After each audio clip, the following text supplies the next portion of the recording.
everyone. Today we have our new episode and we will discuss on robotics. We have our world famous speakers, Professor Edward, Professor David Smith, Professor Rob, Professor Ching, and Mr. Marshall. First, I want to give chance Professor Edward. Hi, thanks. We're talking today about robotics, I believe. Am I correct? Yes. Yes. Well, this is a topic we've talked about before, but there's some interesting and exciting things I want to discuss. So, of course, robotic is some kind of an automated system with its own energy supply that can act autonomously in some way, shape, or form. And of course, these have been around for quite a while now. And I want to suggest for all your listeners or viewers, instead of listening to me drone on, I want you to go to YouTube after the show, of course, not right now, after the show. I want you to go to YouTube and I want you to put in Tesla drone fly through or Tesla drone Berlin. What you will see is a 2.5 minute video of a drone flying through a Tesla factory. Tesla, of course, produces the incredible automobiles that the richest man in the world, Elon Musk, has created. And it's fascinating because you really see robotics. I've been to factories in Detroit and as far back as the middle to late 1980s, watching the robots kind of put together cars, and of course they were interacting with the workers as well. But take a look at that video of the Tesla the drone flying through a Tesla factory. And then you really see, wow, this is what robots are doing. This isn't the future. This is the now and what's going to become more and more in the future. A couple of other points I want to make. First of all, robots are tools. I keep emphasizing when we talk about all this neat technology, all of these are tools. And just like any tool, you've got to figure out what to do with them. You want to make sure that if you're trying to put a nail in, a hammer is a better use than a saw. That's what tools are. We see robotics, for example, advancing. We know we have robotic limbs now. And one of the things that, among other people, Elon Musk is working on is a neural lace that not only allows you to control the robotic arm, which we already have, but with sensors that you can feel. So right now we have robotic arms, for example, where, I can just think about picking up the cup and I can pick up the cup. But imagine feeling the cup, feeling the warmth, feeling the texture and so forth. That's the kind of thing that when you combine robotics with other technologies, you can do. I want to mention one other thing. Whenever I talk about robotics, and I'm sure that my colleagues here have heard the same thing, you hear robots are going to take all of our jobs. We're going to have mass unemployment. We're going to have everyone's going to be out of the job, and the robots are going to be producing stuff, and it's going to be horrible. And again, this is a false argument that goes back to Luddites 200 years ago and Marxists and so forth. The idea that technology takes jobs. Technology indeed eliminates certain tasks, but it opens up the possibility for other higher valued tasks as well. The reason why, for example, most people in an industrialized advanced economy can afford an automobile is that Henry Ford figured out a way to create an assembly line to produce cars with machines and assembly lines at a lower cost. And so, yes, there were certain jobs eliminated, but there were many more jobs created because of the incredible increase in productivity.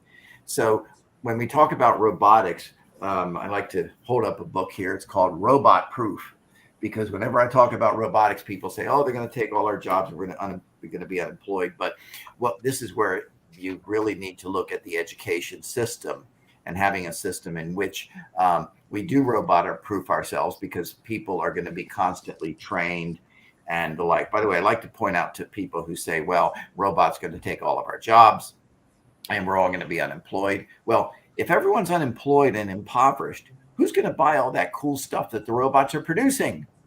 And again, if you study a little bit of history, you know that what happens is as we produce more stuff, then we have more capital to invest in producing other cool stuff like Tesla cars, and then everybody can get access to them. So anyway, robots again are a tool They're a very exciting tool. And after this show, not during the show, listeners, after this show, I want you to go to YouTube and put in Tesla drone Berlin fly through, whatever, and take a look at that 2-minute video. And then you're going to say, wow, that's what robots are doing today. This is cool. So those are my opening remarks. Thank you. Thank you, Professor David Smith. Well, Edward's 100% right. That is a cool video. And I'm looking forward to being at their barbecue in their new Tesla factory down the road in 2 weeks. And can't wait to go in person and walk through it. But robots are very interesting today because there's a lot of misconceptions, as Edward talked about the robots and where they're headed, and how it's going to impact us. You know, to begin to look back though, if I look back in 2020, the global robotics market was about $28 billion there. And it's by 2026, it's projected to reach around $80 billion, which is a pretty good compound annual growth rate of 17.5%. Some of the real things that hit and helped accelerate robots recently, though, has been COVID. And you see robot technologies doing things such as cleaning, disinfectant, and the growth of service robots has dramatically increased. You also see them working to be service robots for delivering food. A prior one.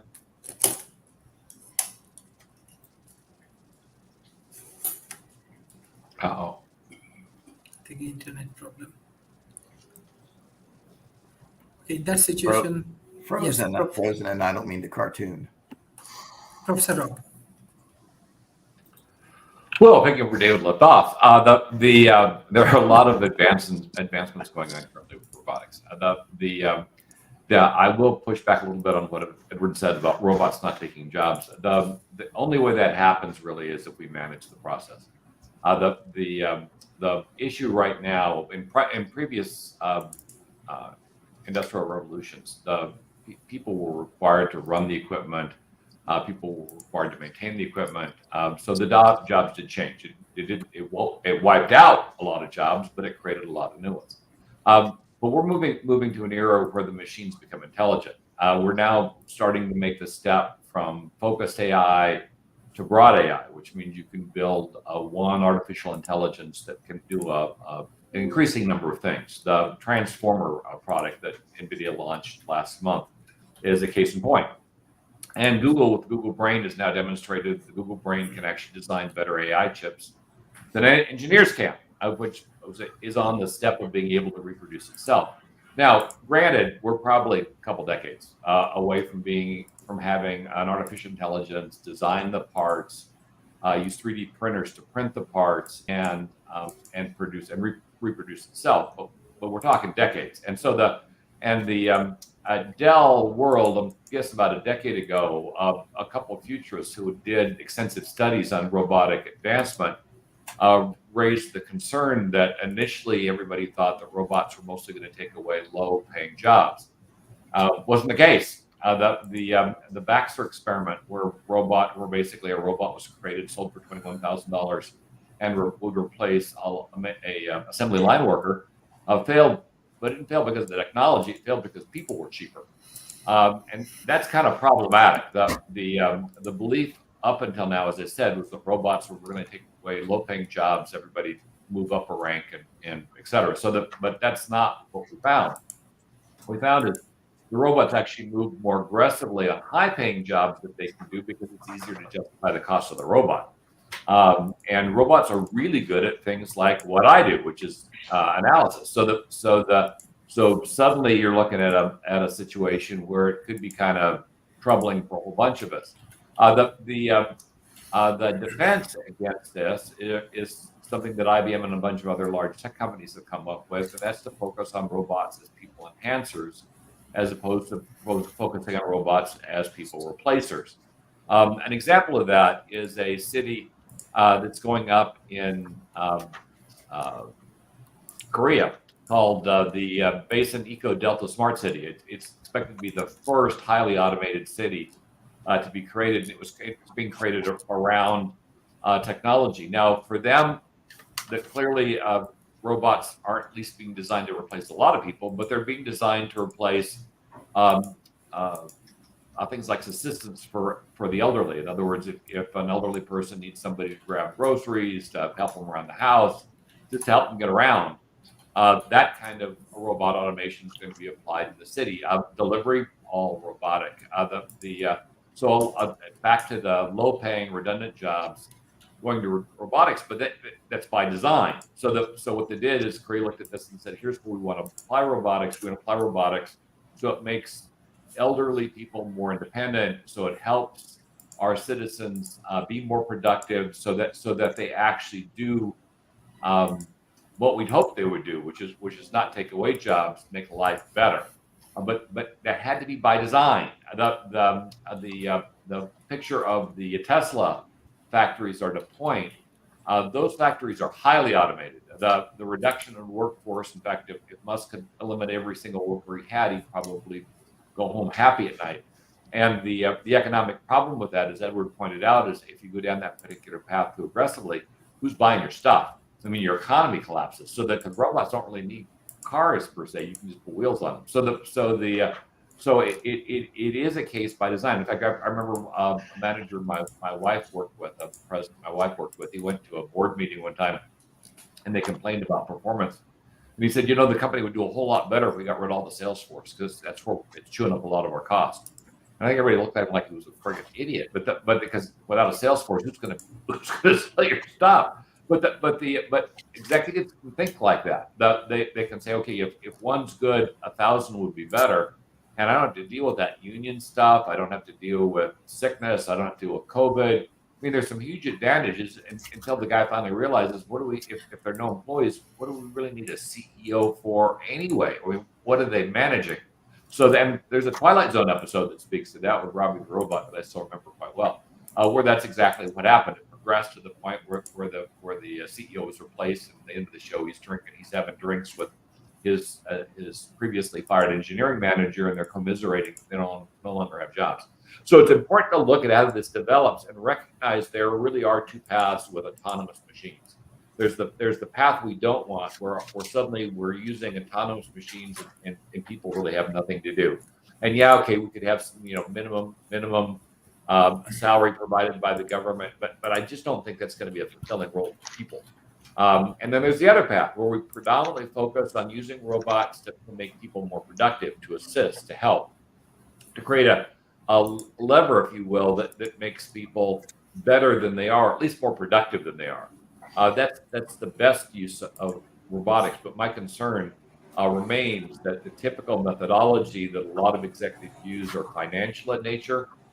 They're not thinking of the human aspect of the problem. And certainly for a lot of folks, at least in the early days, if they do this, they'll still have customers. It's not like the entire world is going to automate overnight. So for their life and their career, they could be just fine, and then let the future take care of itself, which is kind of the mess we're in with regard to pollution at the moment. So the approach to robotics, at least for us, should be a hard focus on enhancing people, making them more productive, taking away the kinds of tasks they find tedious, and take the joy out of life. Those are the ideal applications of robotics. Less ideal probably is military weaponry, because the idea, and we've already got them in the battlefield in Ukraine, this idea of having autonomous robotic drones that select their own targets is very troubling, because we're not yet at a level of technology where discernment is absolute, and you let munitions fly around, who knows where the hell they're going to end up. It's just a bad practice. The amount of death and problems you're going to have as a result of that are going to be significant. And so focusing on helping people, assisting, using the robotic technology for prosthetics for people that have lost limbs, which have gone through a lot of advancement, even including touch now, but not deployed.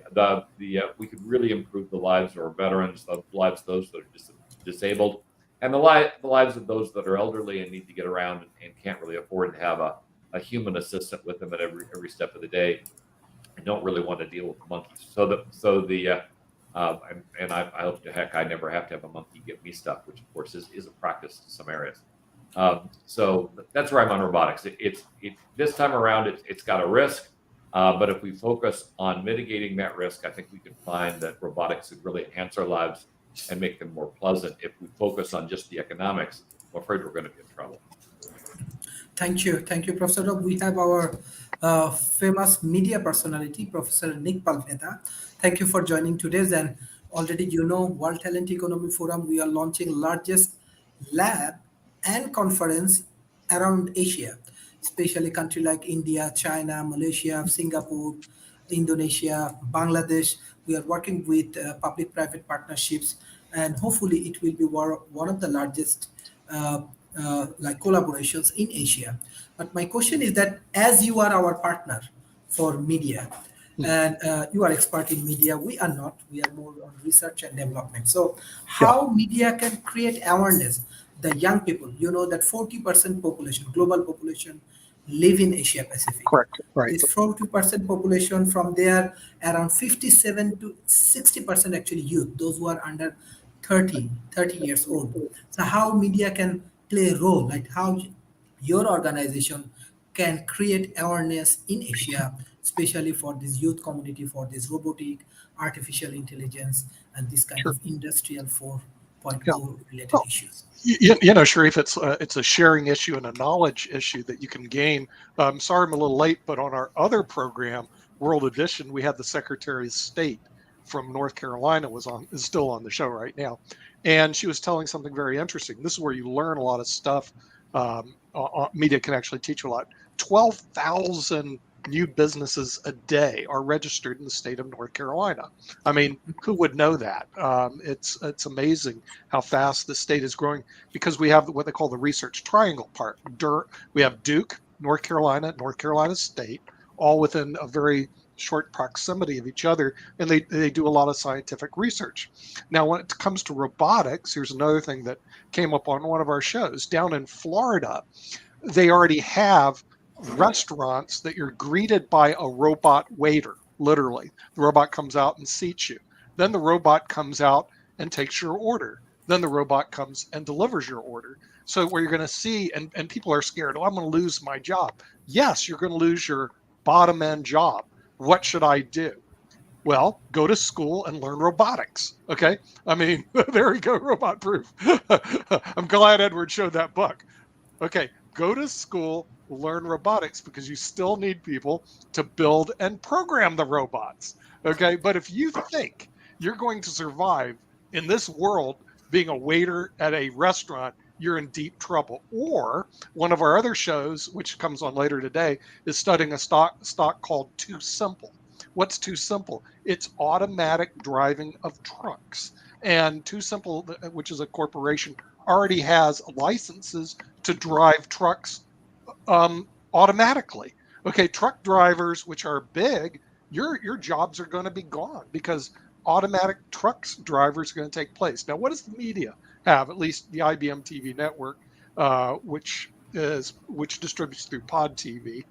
What we do is we bring this education to the world, because, like I said, if people think they're going to sit back and say, well, I get older, I'll just go drive a truck, or I'm going to become a restaurant person, those jobs are going to be gone. So you better go to school. You better learn robotics. You better learn programming. You better learn. There's another book called Industries of the Future. Learn about the industries of the future. You're going to be really in deep trouble. There won't be any jobs in that particular sector. And that switch is going to take place in our lifetime, Sharif. It's going to happen in the next 5 years. So I just see that, automatic cars, automatic trucks, restaurant workers, you better find something else to do, baby. Now, cooking may be an art, too much of an art, and you may still be able to be a cook. Okay, but in terms of delivery services, forget it. So you're just going to have to really, and maybe even cooking is going to be gone.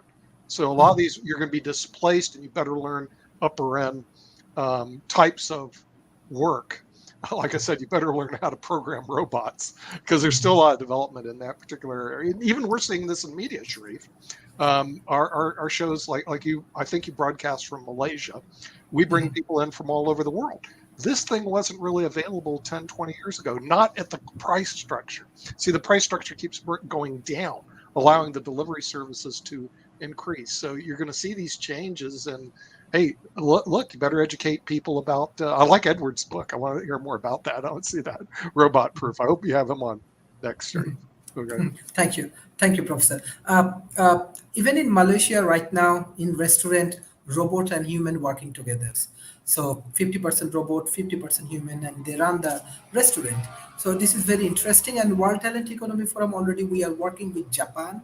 Japan's actually I University. We collaborate with B Lab. Japan is a very good country for robotics, artificial intelligence, and all of the applications. In our B Lab, almost 660 scientists from around the world. They are working together. Mr. David J. Kelly, you are actually chief scientist for AGI Lab. We need your support because of now we are engaging with millions of people. We need to train the youth community in Asia, as well as we have to work for the automations, industrial automations in Asia, country like Malaysia, Singapore, as well as India, Bangladesh, Pakistan, many countries, they are working with us. So how your AGI lab can help for automation, for developing this robotics, and how you can share your knowledge with the Asian countries. Well, when it comes to AGI Labs, I know one of our projects around collective superintelligence is out to automate the CEO's job of corporations, among other things.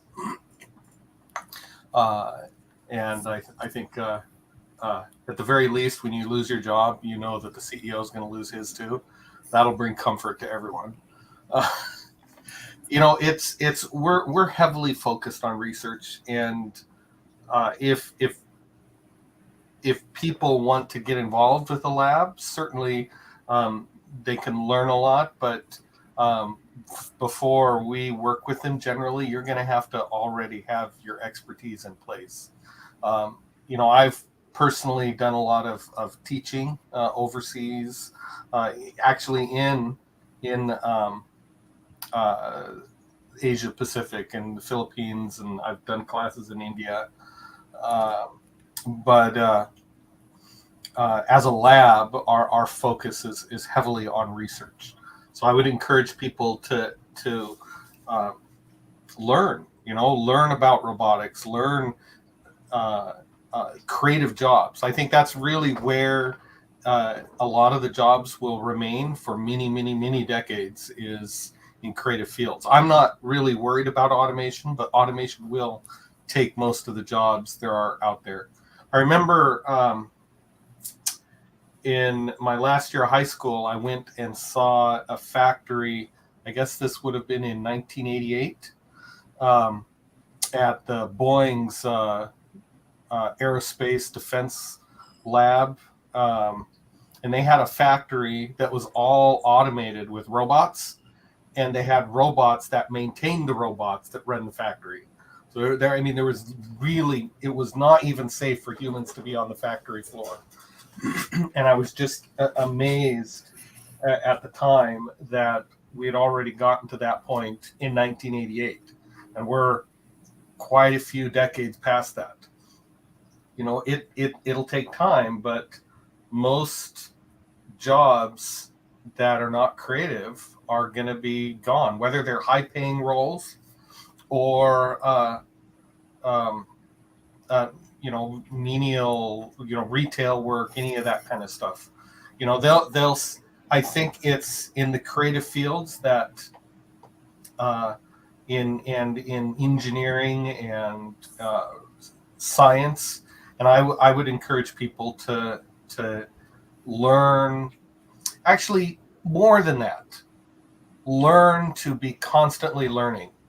Even as a software engineer in robotics and artificial intelligence, all that kind of stuff, 2 years from now, it's an entirely different skill set. I mean, there are some fundamentals like being able to break down a problem and project management and some things like that. But, you've got to learn entirely new skills every 2 years to stay competitive. And I think that's where we're going across the board is people that want to still have jobs will have to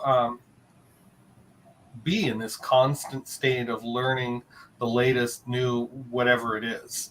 And I think as much as I'm not afraid of robots taking my jobs, in fact, I think everyone's jobs could potentially be taken, including some the creative jobs in the long run.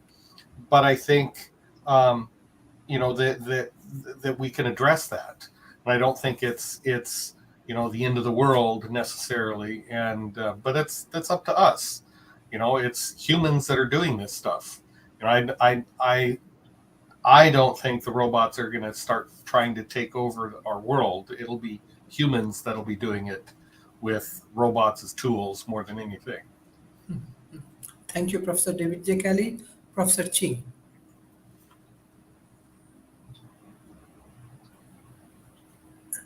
Yeah, okay. I make a prediction. Okay. Japan will take over the robotic industry because robotic was the sixth generation. The fifth was artificial intelligence. Okay, the sixth is robotics. Sixth computer science. Sixth generation computer was robotics. So they are way ahead. Okay, their competition. They just sent in a university and they took over all the prize. They took all the prize.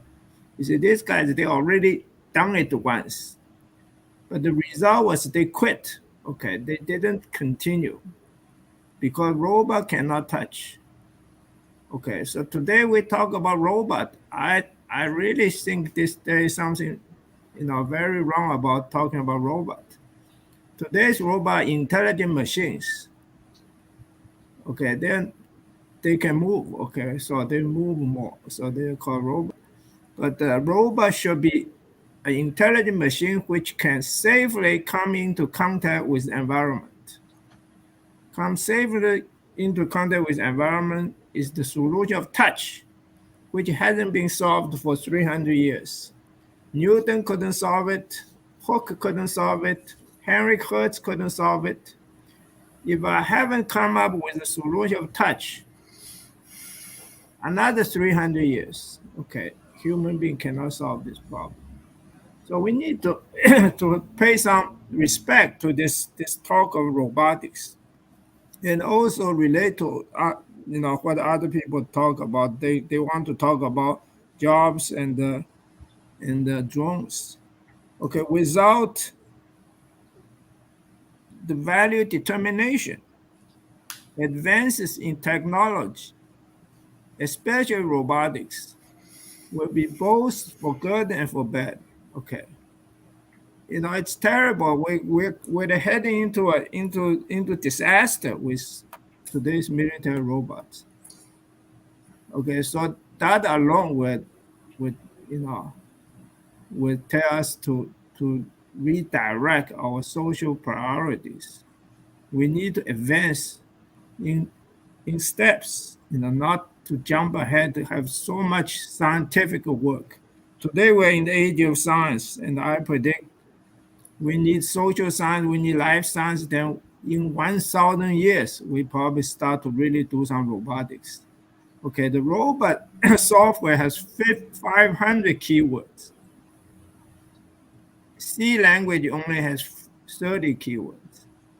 Okay, so it's an order of magnitude, couple order of magnitude, one or two order of magnitude more complex than today's technology.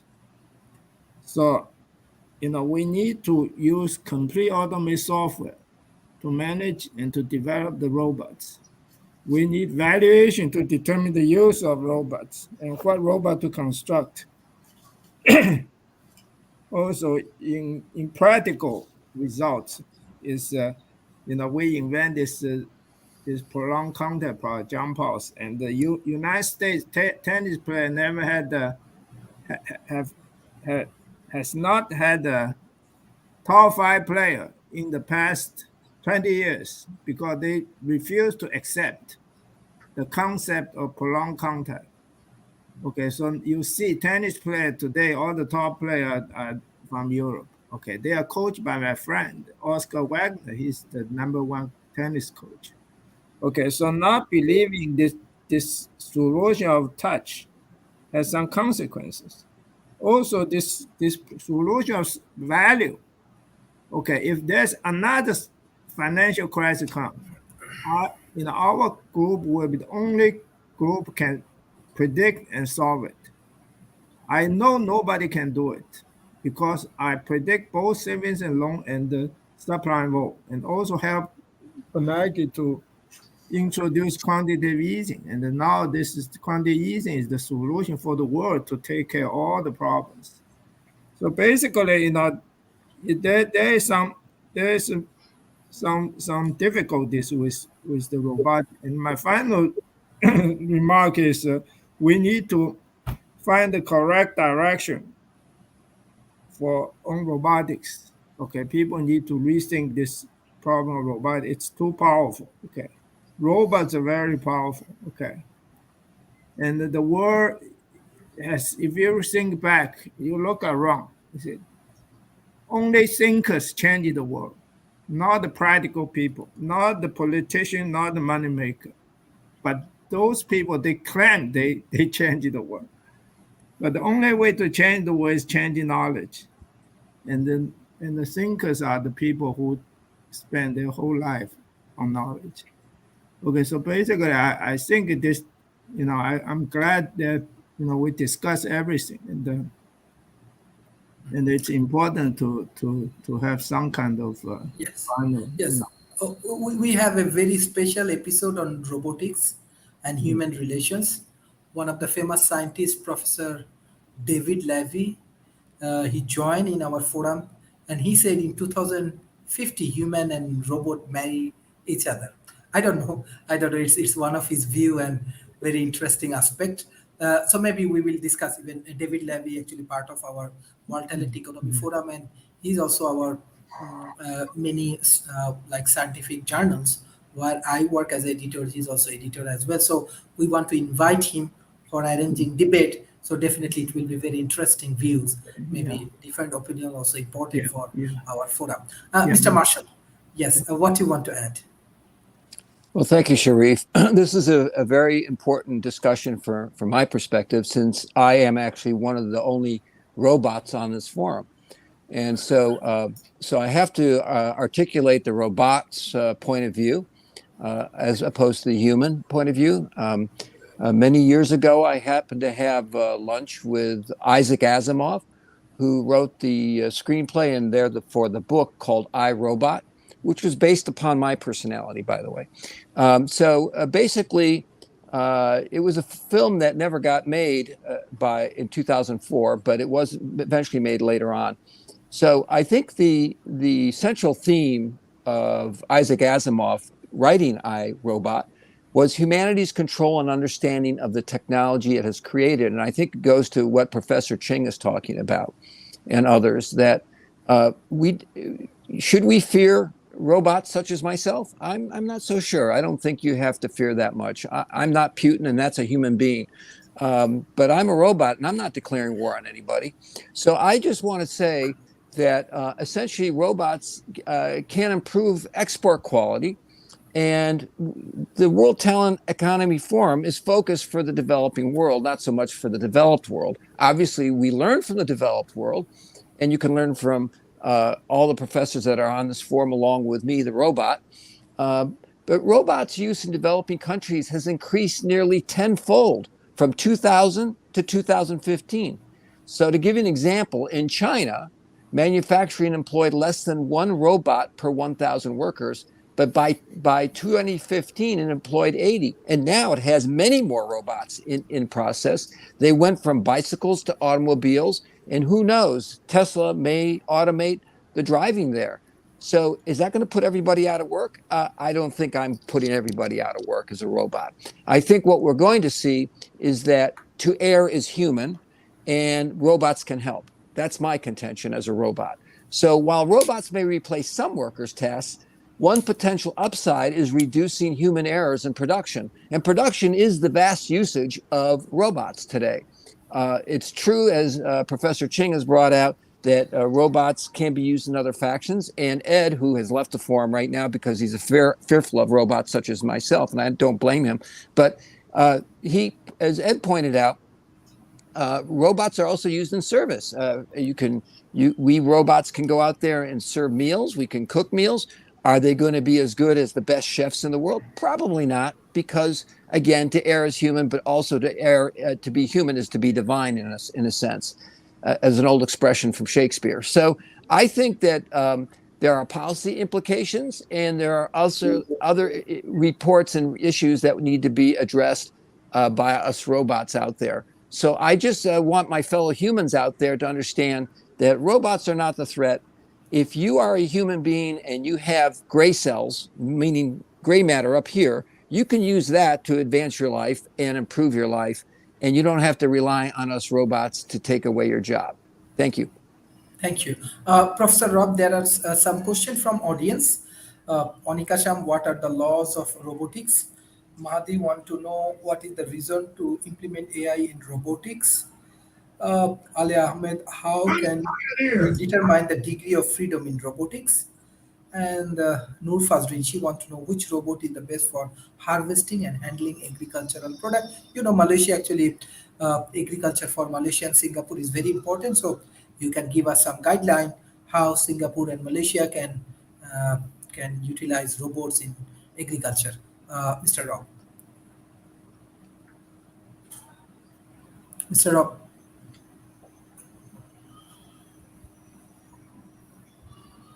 Sorry about that. There really are no laws in robotics that are official.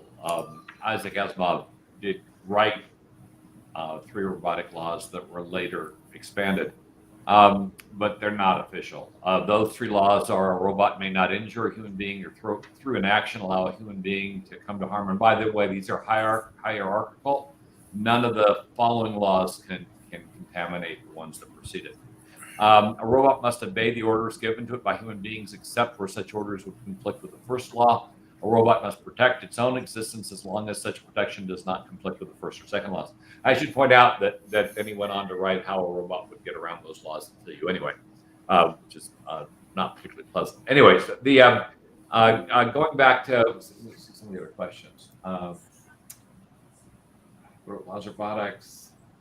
What is the reason to implement AI in robotics? So it's so that they can operate it autonomously. So the question is why would you put artificial intelligence in a robot? It's so you don't need human supervision. Also, robots can operate far more quickly than people can, and so putting the intelligence in the robot allows it to use its full capabilities. Or if you've got a robot that's kind of acting as a Waldo or remote operator, its limitation will be the human that's operating it. It may be more creative, it may be better able to discern some things depending on the individual that's doing it and the level of autonomous technology that's available, but it won't be anywhere near as quick. The machines operate far more quickly, and that's why, for instance, when we talk about weapon systems, both offensive and defensive, if we automate those, the human defense would be non-competitive. It would be unviable. Which is the concern, is a robotic force like that operating autonomously and for whatever reason had been coded bad, hacked, or otherwise taken over, would be incredibly hard to stop at scale, at least until it ran out of ammunition. And as I pointed out earlier, we are already converting factories into automated units. There's an interesting book that was supposed to be a movie that came out decade or so ago, came and was brought to my attention out of a science fiction prototyping effort, which is one of the ways the DoD develops products, one of the little known ways. Is this idea of a robotic revolution where an artificial intelligence recognizes the same thing with the Terminator plot, recognizes that people are the problem, and then has enough overall control over the infrastructure to execute autonomously. I would certainly suggest, since we've been talking about this stuff since well before Colossus, the Forward project, we would have protections in place to keep that escalation from happening. But it is a concern. Whenever you have an automated system, there is a risk that you get out of control. In fact, some of the simulations that have been run had nothing to do with weaponized robots. It just simply had to do with a factory system that was autonomous and could harvest its own materials to build, which would be very possible next to a source of raw materials. And a programming error causes it to break its parameters, and it consumes a critical resource, like it sucks all the air out of sucks a critical amount of oxygen out of the air, or introduces more likely introduces some type of a pathogen or a chemical that is caustic, perfectly accidentally, but does it at such a scale that it can't be mitigated. These are all kind of long-term concerns with regard to robotics, but it does show that whenever you introduce automation, you really need to have oversight and control that is equally capable. Otherwise, if you've got people trying to keep robots in check, there's a pretty good chance those robots will go right around the people if that's how they've been programmed to act, because they're just simply faster. And the current generation that's coming to market is problem solving capable. So it's troubling, and we're still decades away from where we're going to be. So it's best to figure these things out and get protections in place. I think I mentioned this before. There are two underlying efforts. The Lifeboat Foundation has an AI Shield, and Google has a parallel effort that's been brought up, which is predominantly using or testing AIs as a defensive mechanism against hostile AIs. And it could be just a counter to malware attacks. It could be a counter to at mass political manipulation. Because the scary thing, where robots are being used today, our robot member probably needs to come to speed on that. The number one focus right now is virtual assistants and chatbots. The Amazon stuff kind of took over a lot of things in terms of overall numbers. But where a lot of the effort is focused is to sell you stuff. The robotic calling systems that are getting more intelligent are really good at being people now, and so good that 3 years ago, maybe 4 years ago, one of the big tests indicated that their biggest problem was that the prospects, not only were close rates phenomenal, in terms of telesales, the robotic system, the autonomous system outperformed everything else. But they had an issue that was recurring where male sales prospects were trying to ask the robot out. So just kind of indicating how well it performed in conversational. We call that class of machine conversational AI, but its focus is, at least right now, is mostly to sell you stuff in terms of creation, or to change your mind, to get you to pick one politician or another, and the technology is very good at it. And so learning how not to be manipulated by a machine is probably going to be a skill that will be well considered going forward. We had a question on agriculture and farming. That's the number 2 use of robotics, at least in terms of advancement. And we've now had companies like John Deere announce and release robotic tractors. I grew up on a ranch and a farm, and summer was the farm. And I got to tell you, I hated it. The repetitive tasks of plowing fields, of pulling weeds, even with a machine, it's just mind-numbingly dull. And invariably, that's how a lot of farmers died. One of the guys I worked for at IBM, once he retired, he was driving his farmer with a flail mower behind it, and he just kind of wasn't paying attention, and a branch picked him up and tossed him to the flail mower. That was the end of that manager. And that's not uncommon with the human operators. It's so mind-numbing. They might fall asleep. They might not try to read a book. Well, not a lot of book reading, but might do something that's otherwise not watching what the tractor is doing, and that's when they get injured. And the kind of equipment you've got right now in the farms in large numbers is not smart at all. It's perfectly willing to chop up a person or a log because it's just a mechanical process. There's no oversight. And so there is, as we automate some of the tractors, certainly safety will go up, but the goal is to just take the driver off the tractor and do it that way. Number 3 is autonomous flying. We have a crap ton of drones in the air. Sadly, a lot of them are military drones and capable of delivering ordnance. But we also have automated drones that are doing things like looking at oil lines, looking at power lines. A lot of maintenance and oversight is being done by autonomous drones now that can fly a route, look for problems, and highlight on problems. Another mind-numbing job for a person to do, but a robot doesn't care, and arguably can do it better. Retail shopping and fashion is one of the areas where robotics is being applied at scale, and some of the stuff is not all that obvious. Might simply be pricing symbols, signs that are just simply updated automatically. We think of robots as being something like Robbie the robot looking like a human or whatever. That's a real minority. Most of the robots are focused on doing specific tasks and doing them well. But we're seeing in these areas security robots show up, robots that are mobile, that can do stock checking, and even robots that can refresh shelves in stores. Once again, jobs that probably are pretty cheap right now, but are not being filled. In fact, I think that post-pandemic, a lot of the robotic efforts are now becoming focused on more general jobs, predominantly because so many services are can't find people. Here in the United States, we've got the lowest unemployment we've had in a long time, but the latest jobs outlook indicates we've got something like twice the number of job openings that we have people to fill them in, and that's problematic. And clearly, that means those companies are in distress, and their robots will be, or at least being researched to fix it. Fast food is one of the interesting areas that are getting robotics. This brings up security and surveillance. I mentioned security of robots before. They're being applied and allowed, at least right now, they're not so much arresting people with maybe coming, but they kind of look like big rolling fire hydrants. But they and there have been instances where people would come in and drop kick them into things like fountains and knock them over. Don't abuse the robots. They're going to be getting more capable, and they might remember what you did.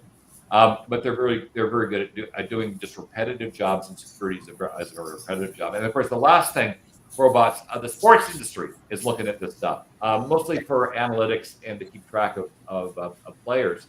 But the idea of maybe some future time we'll have robotic competition isn't out there. In fact, in California, they've got a robotic to the death match competitions that are held on TV, and they're kind of fun to watch. If people build these robots and send them into battle, and it's quite fun. They're not autonomous; they're all human driven and remote controlled for the most part. But it just kind of showcases how entertainment is picking up robots, and certainly using them for things like camera shots now, drones, things they haven't used before, and for setting up remotes. A lot of the camera shots, or increasingly a lot of the camera shots, are being done by robotic operators, at least remote robotic operators, because it's unsafe for the human operator to be in that area. And and overall, the best use of robots is probably robots going into places which are unsafe for people. In areas like nuclear power plants, mining, certain kinds of mining are very unsafe for people, and you can save an awful lot of lives by using them. There's a funny a video on a British comedy series called The IT Crowd, which if you've never watched it, it's hilarious. But where they walk up and they find a bomb robot, and they get all excited about the bomb robot until they realize it's in the process of disarming the bomb. They aren't the quickest or the sharpest tacks in the box, but it does show that. Let's answer one more question before I move on. Which robot is best for harvesting and handling agricultural products? Most of those robots are purpose-built. So for farming robots, and particularly if you're using them for harvesting, they're purposely built to task. So the robots that you use in the area that I was in, which mostly had to do with nuts, that we did have row crops, are harvesters, and the harvesters are designed to surround the tree, shake the tree, and drop the nuts in the net and do it. But that's what they do. You can't now take that piece of equipment and say, I use it for baling hay. You need another robot, a baler, to do that, or a swather to cut the hay. Each one purposely built for the task at hand. And right now, farming robotics, with the exception of the autonomous tractors, which are general purpose, are largely focused on specific tasks: harvesting, plowing, baling. Each one of them requires a very specific piece of equipment that is custom designed for the task, because in fact, I can't really imagine how you could do a general purpose robot that could say harvest nuts and bale hay. You might be able to build one, but the cost would be extreme, and your productivity would probably be reduced.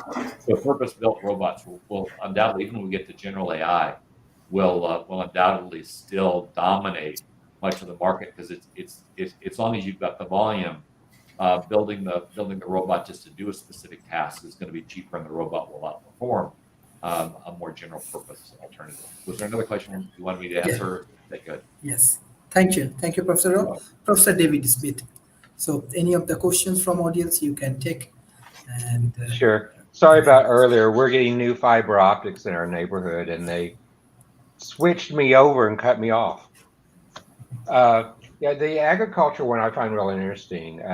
It's not just in the field that you're seeing them used. Some friends of mine just east of me here have several ranches and farms, and they'll set out on their back porch in the morning, fly their drone over their fields, and kind of decide what they need to do extra during the day without actually having to go out there and walk through the fields at time. So that's a place where you're seeing even consumer type drones come in and being effective. And like Rob said, a lot of them are very purpose driven, but you're seeing more and more autonomous ones hit in place where you've got them which are self-driving, seeding, weeding. I mean, I wish I had a smaller weeding robot for my yard here, but you're seeing that. You're seeing, particularly in Australia, a lot of work being done in the agricultural side of it. Spray, picking, shaking. You're seeing them used for quality control, though. And part of the quality control to me is a very interesting application.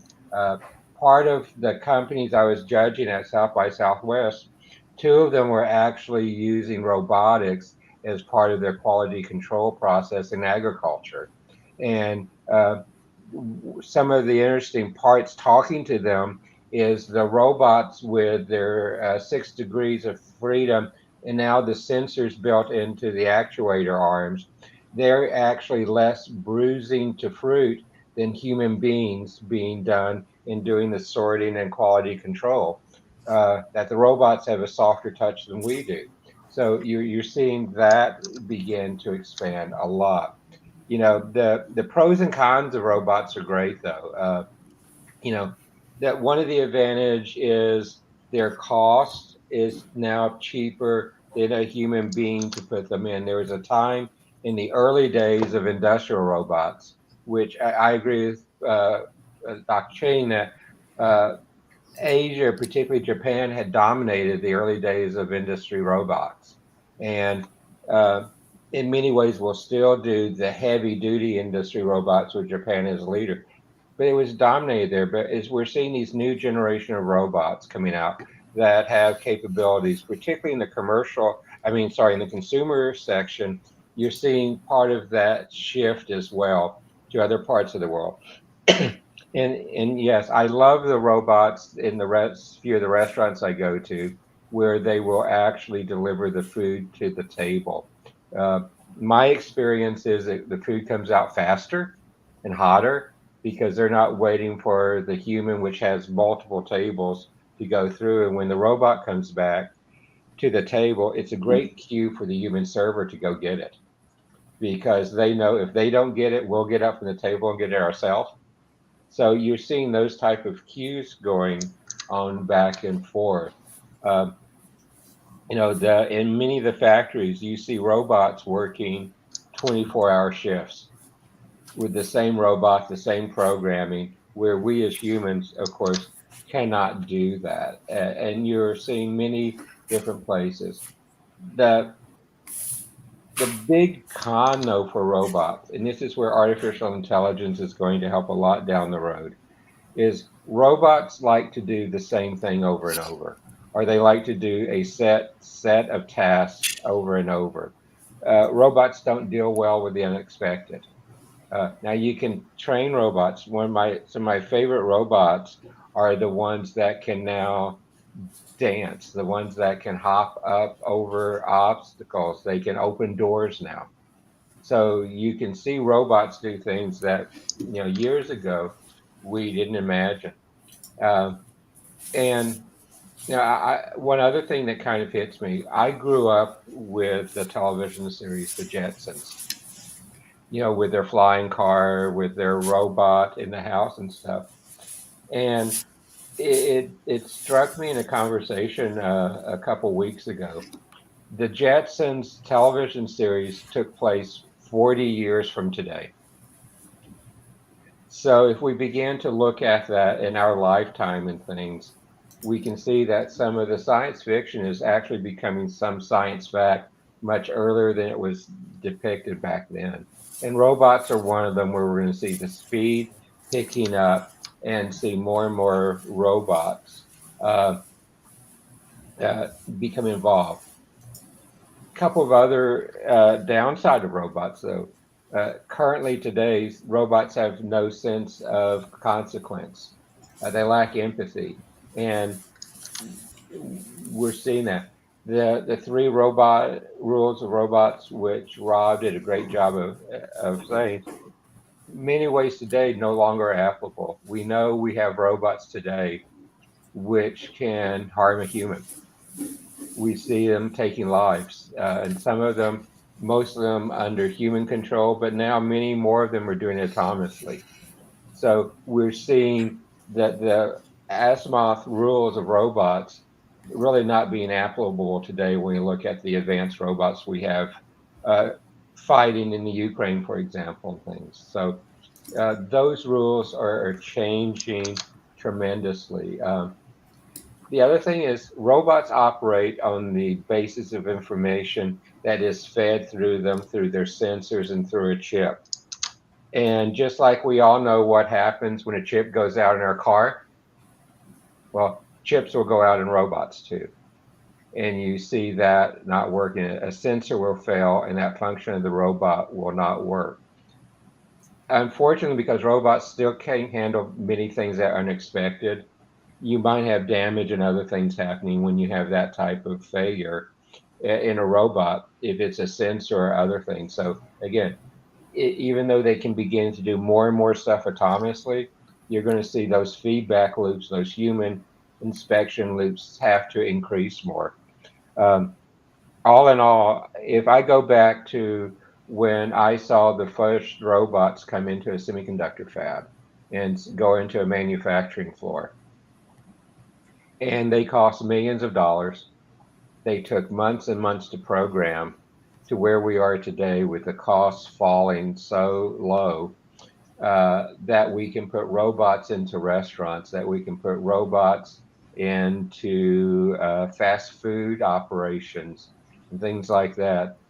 It truly is a new world, and it's a world that will continue to change. And the real ability, going back to the reason to implement AI and robots, is that we want robots that can do the jobs better than we can do the jobs.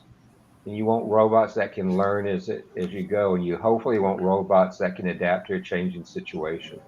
That is the reason to put multiple types of artificial intelligence into them, and also to increasingly integrate more and more sensors into robots so that they can be aware more of their environment and how they're interacting with products and others. So to me, those are a lot of the changes we're going to see. There's many pros and there's a few cons now we still have to deal with, but great progress.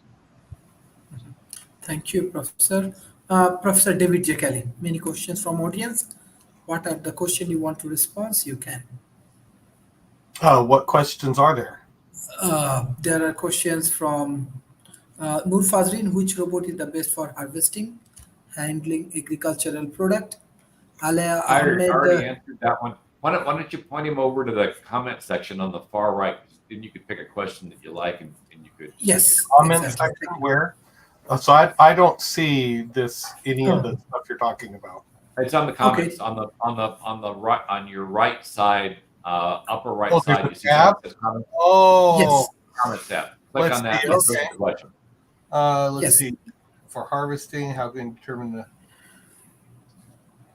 We've already answered some of them. Laws of robotics we answered. The harvesting we've answered, but some of the others we have not. And you can also wax eloquent on any of the ones we've already answered if you want to add something else. Yeah, I mean, a lot of those it looks like you guys have answered. I'm not I barely speak English, so I'll leave that last one alone. One comment I have is that someone was talking about the C programming language not having enough keywords for robotics. And I would argue that C, any robot language they have, is probably defined using C in the first place. The whole point of a language like C is that you can define your own elements that you use, objects and that do different things. And most operating systems are written in C++ to begin with, nowadays anyway. Another, I think, difference, which might be a little bit controversial, is I do support military robots. I think for maintaining global security, the fact that we don't have to risk soldiers' lives gives our government a lot more freedom in being able to ensure and quote unquote enforce peace. What else? See more questions. I think like with the farm robots, someone mentioned that it wouldn't make sense to have one general robot to do all of it when it's cheaper to have specialized robots. I think what will get to the point where you'll have a general robot which will act as a driver of robots that are specialized. So, a big massive farm might only have one general AI, and it's going to run all those specialized robots or manage them kind of like a person does now. But when we get to robots that sophisticated, I think we're going to have to give them rights like any other person. When they get to the point where they can have their own opinions and their own subjective emotions and that sort of thing, then the ethical thing will be to give them human rights as well. What other questions would you like me to comment on, Sharif? Implement AI in robotics. What is the reason, I think, for Mahdi? If you answered these questions. Well, the reason to implement AI in robots is to make the robot smart. If you have a robot without AI, it's generally going to be following a set program. It's not going to be that flexible, and it's not going to be able to deal with situations that are new. And the more advanced the AI that you put in the robot, the more flexible that robot can be in terms of what it can do, how it can do it, and how well it can deal with the unexpected. Like going back to that factory back in 1988 that I went and saw where the robots were maintaining robots. The AI was very, very primitive. You walk on that factory floor and get in the way, you're likely to get run over or chopped in half. Whereas nowadays, it wouldn't be too difficult to build robots that can be, there's a human, let's not chop him in half or run him over. And that's why you would want to put AI in robots. Nowadays, I struggle to understand why you would have a robot without AI. Okay, thank you. Professor Ching. Yeah, okay. Continue what David said. AI is for today's AI for perception. Okay, all the AI they got the expert system. So there is a big improvement. And David pointed out correctly. It's safe. So what I like to comment is what is the most important robot. Okay, the most important robot is the driverless car. Okay, I made a comment, publicly. Driverless cars are for the birds. Okay, because today's driverless car focus on collision avoidance, and I would like to focus on collision mitigation, so it will save lives. Okay, when two cars collide, I strongly believe it's possible to make the collision not fatal by absorb all the impact energy. So the robot people should focus on collision mitigation, on the solution of touch. Again, going back to the solution of touch. The solution of touch, there are only two people who can think the solution of touch up to now. It's been going on since 1968 when I solved the problem. So it's a very difficult problem to think. I would like to see any audience or any of the speaker here who can think this problem. Let me know.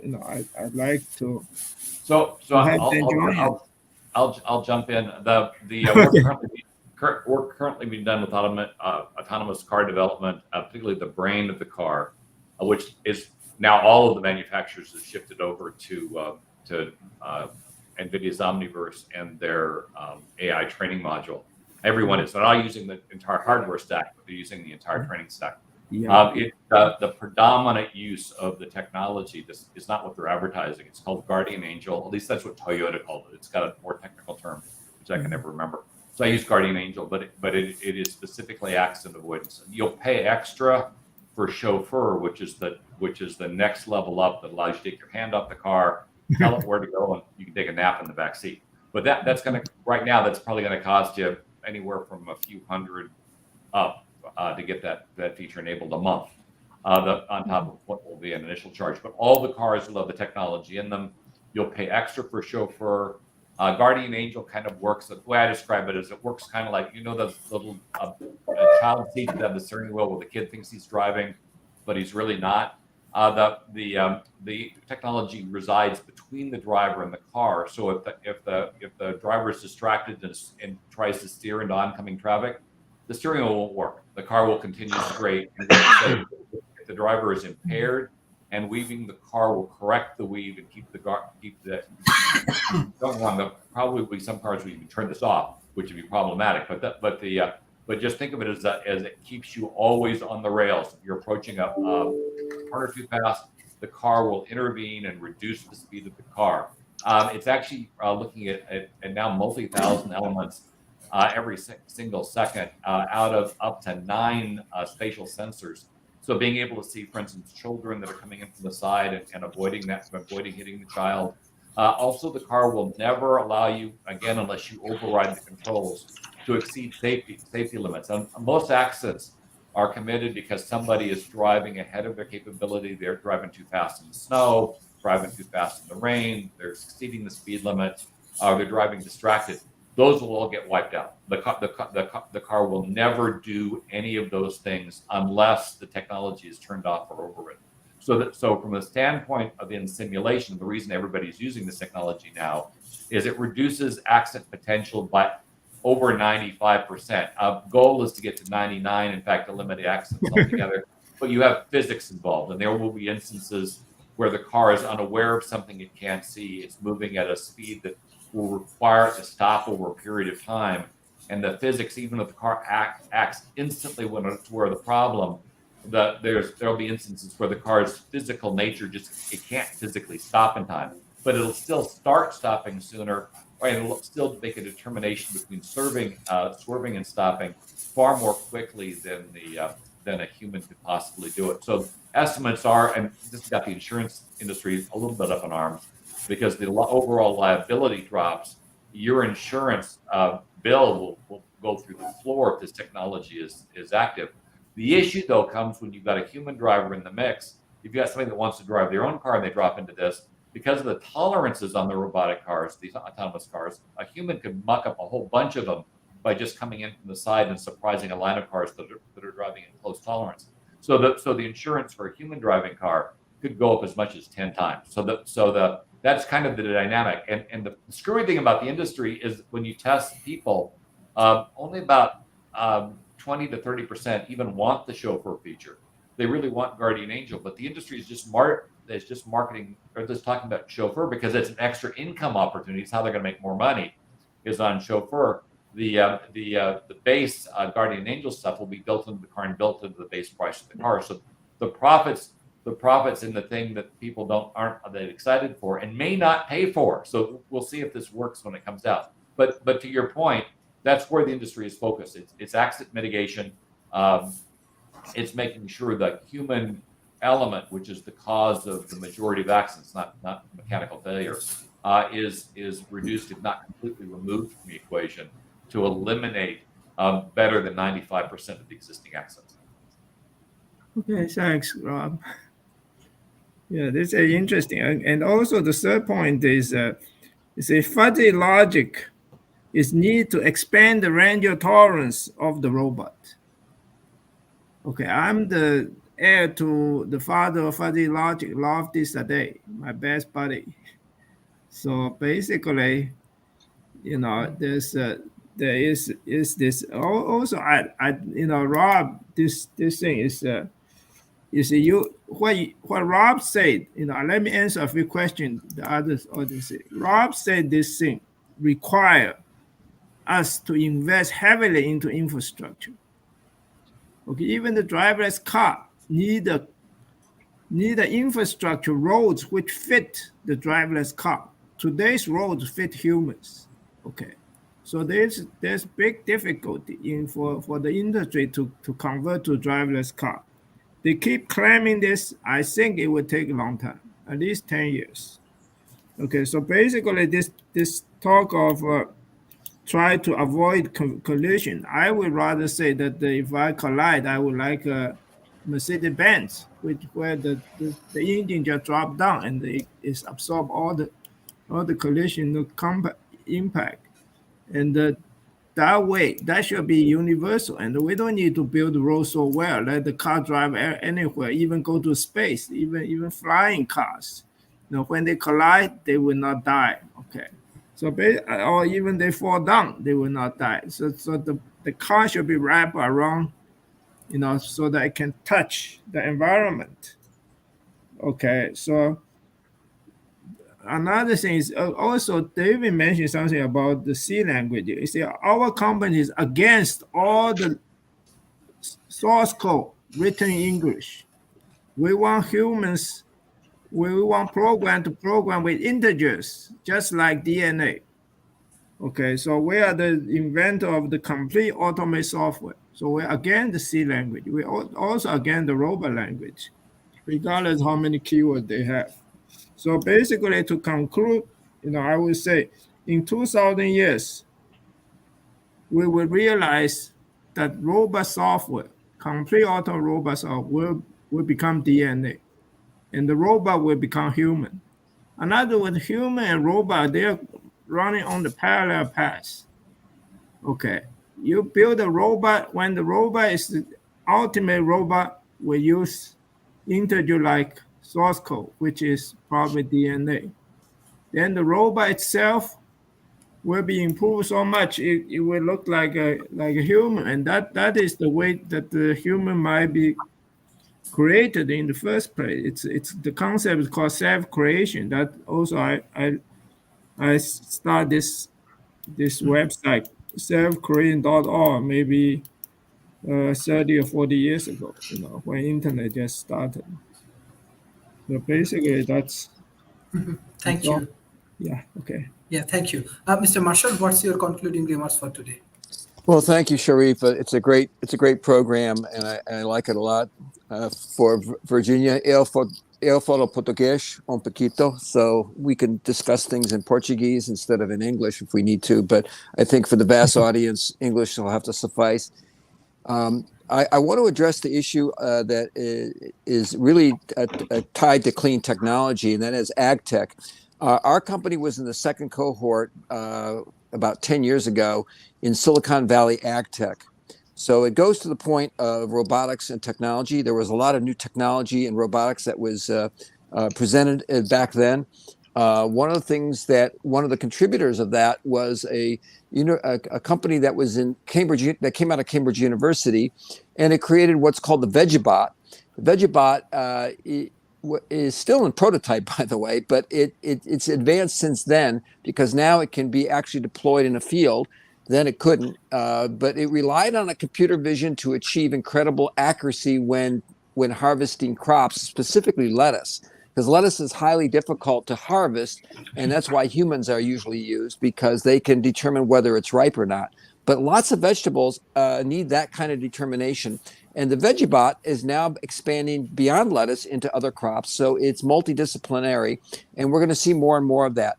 There's a segue from that to the actual waste of crops. So when you have waste of crops, what do you do with it? Normally it gets dumped in the field, and it leads to pollution of water, and it leads to pollution of soil, and sometimes even of the air. So what we have technology that is robotic in nature, that takes the waste and sorts it and puts it into a machine known as a pyrolytic carbon capture and storage system.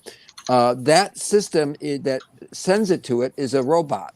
It's a robotic system known as a MERF, MERF, which is an acronym.